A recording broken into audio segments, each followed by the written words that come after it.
Thank you for watching, liking, commenting, sharing, and subscribing right now.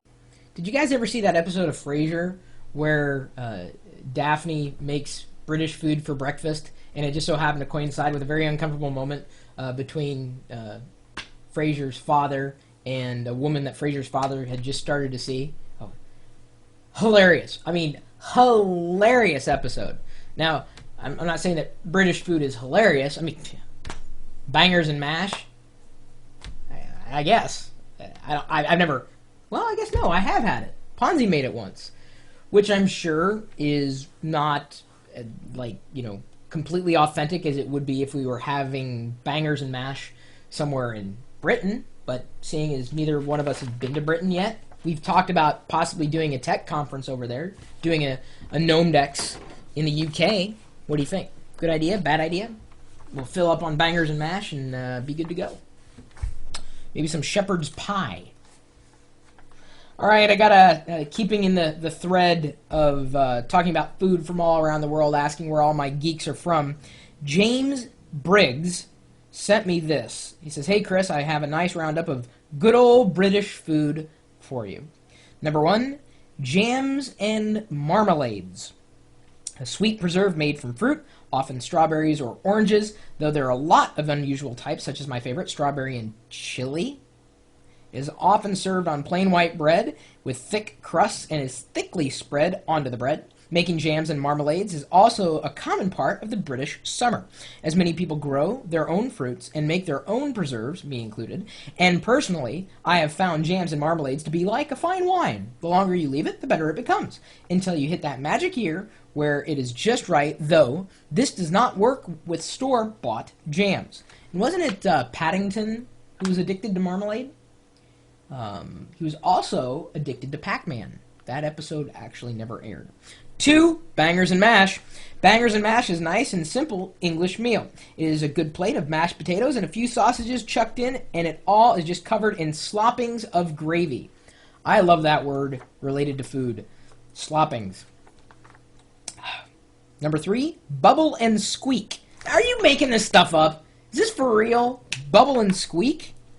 Typically made from cold vegetables that have been left over from a previous meal, often the Sunday roast. The chief ingredients are potato and cabbage, but carrots, peas, Brussels sprouts, and other vegetables can be added. The cold chopped vegetables and cold chopped meat, if used, are fried in a pan together with mashed potato until the mixture is well cooked and brown on the sides. The name is a description of the action and sound made during the cooking process. Oh, okay, that makes sense. Number 4, fish and chips.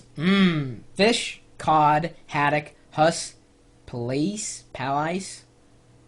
I've had cod. Cod is one of my favorite cooked fishes, by the way. Deep fried in flour batter with chips, fried potatoes, dressed in malt vinegar. This is England's traditional takeaway food, or as US would say, to go. Fish and chips are not normally home cooked, but bought at a fish and chip shop, a chippy, to eat on premises or as a takeaway. The fish can also be changed for a saveloy, a type of red sausage heavily seasoned, and is often served with large amounts of tomato sauce. Number 5, the Yorkshire Pudding. This dish is not usually eaten as a dessert like other puddings, but instead as a part of the main course or as a starter.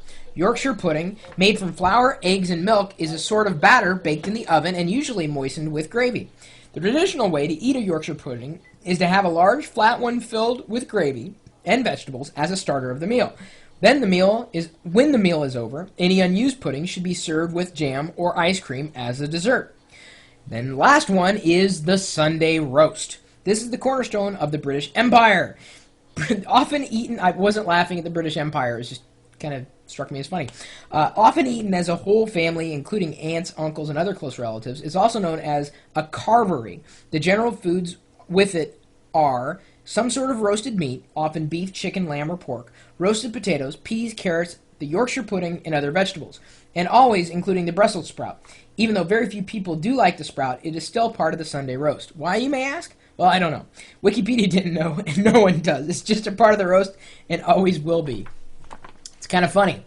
So I'm curious to know, why is the Brussels sprout a part of the Sunday roast? Someone's got to know, and if Wikipedia doesn't know, I mean, can anybody really know?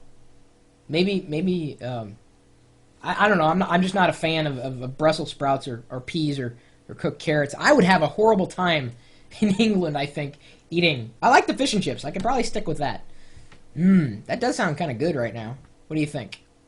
Anyway, as I've requested before, if we haven't already done a video on the food that you eat where you're from, maybe originally, maybe where you're living now, where you hope to go to someday, what is the local flavor? What is the cuisine? So that when I travel there, at least I've made reference to what I might want to eat when I go there.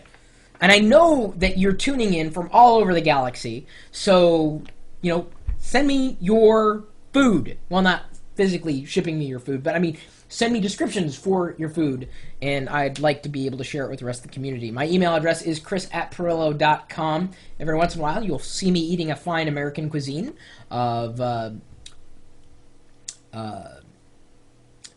protein bars and coffee. That's what I eat. Pizza, too. I do that. Whatever Ponzi makes is really what I eat.